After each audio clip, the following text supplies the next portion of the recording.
Morning, ma'am. For the question number one, what were the main reasons for SBC bank closure?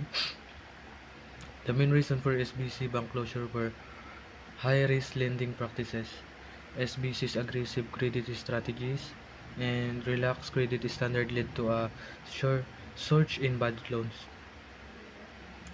or poor credit screening and inadequate assessment of borrowers' uh, credit worthiness result in high default rates, liquidity crisis. SBC struggle to generate cash inflows from borrowers while paying high interest cost to depositors, and also insolvency liabilities exceeded exceeded the bank total assets, making it unable to meet its obligations, and also failure to meet capital adequacy requirements.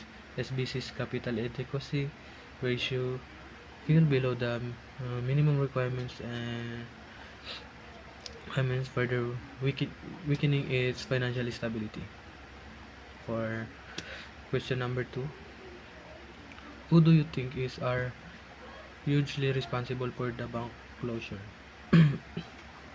Uh, for me, ma'am, the management and board of directors are likely hugely responsible for the bank closure due to their aggressive growth strategy, pursuing high-risk lending practices, and relaxing credit standard.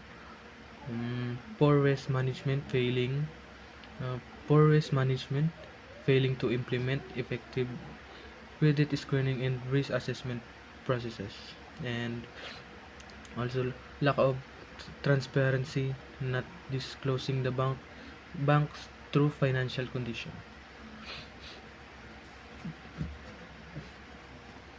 For the question number three, what is the difference between solvency and liquidity?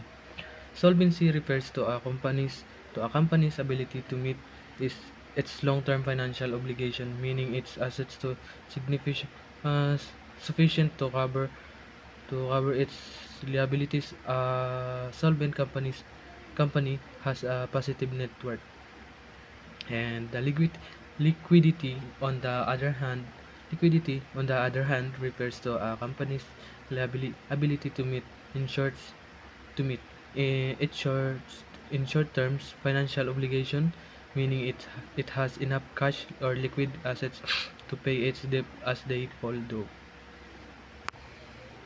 For the question number four, why do you think shareholders who are not bank employees were affected by the bank's closure as well? Shareholders who are not bank employees were affected by the bank's closure because they lost their investment as the value of their shares became became worthless. They would also not receive any returns on their investments since the bank was no longer operational.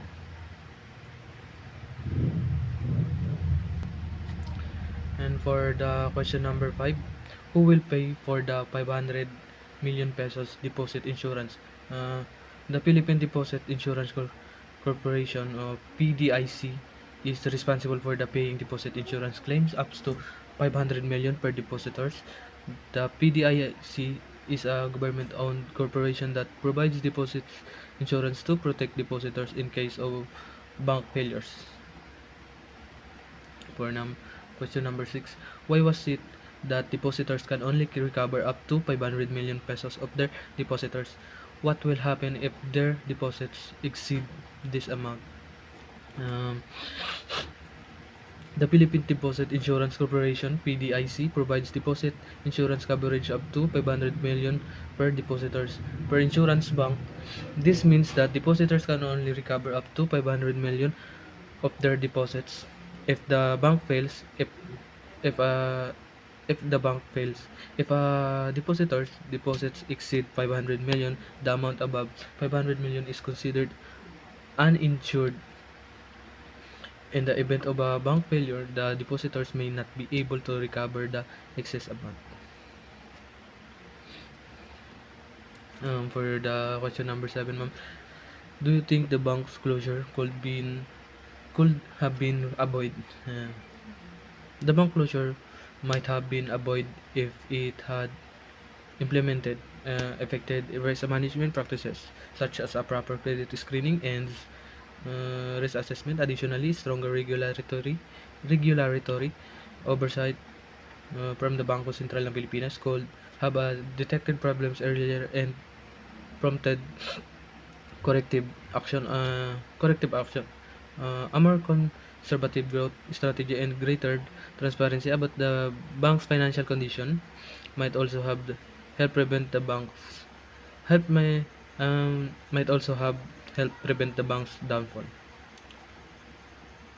And for the question number 8, why do you think BSP stepped in? Did it have proper jurisdic- jurisdiction over SBC Bank, even if the case did not mention its involvement in its board of directors?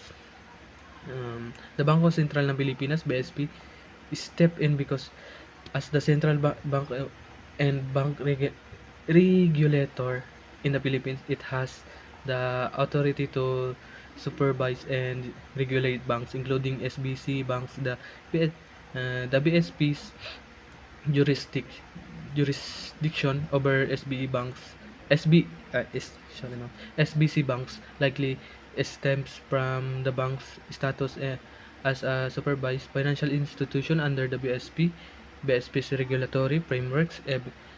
Even if the case it didn't mention BSP's involvement in SBC's board of the directors, the BSP will still have authority to regulate and supervise the bank's operation. Ensure compliance with banking laws and regulation, and take corrective action when necessary to maintain financial stability. For the question number 9, do you think having a huge amount of money is bad for any bank? Why? Having a huge amount of money isn't inherently bad for a bank, but it can be if the fund aren't managed properly. Bank needs to balance their deposits and assets with prudent lending and investment practices. If a bank has a huge amount of money and engage in risky lending practices or poor assets allocation, it can lead to difficult losses and compromise the bank's liquidity and stability.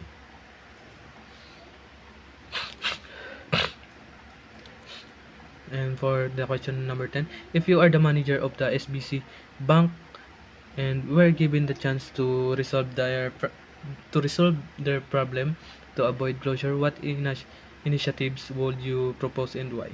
As the manager of the SBC bank, I would propose recapitalization, restructuring of non-performing loans, cost-cutting measures, as asset sales or divestment, deposit retention and acquisition, and implementing a robust robust risk management framework to address the bank's liquidity crisis and financial stability.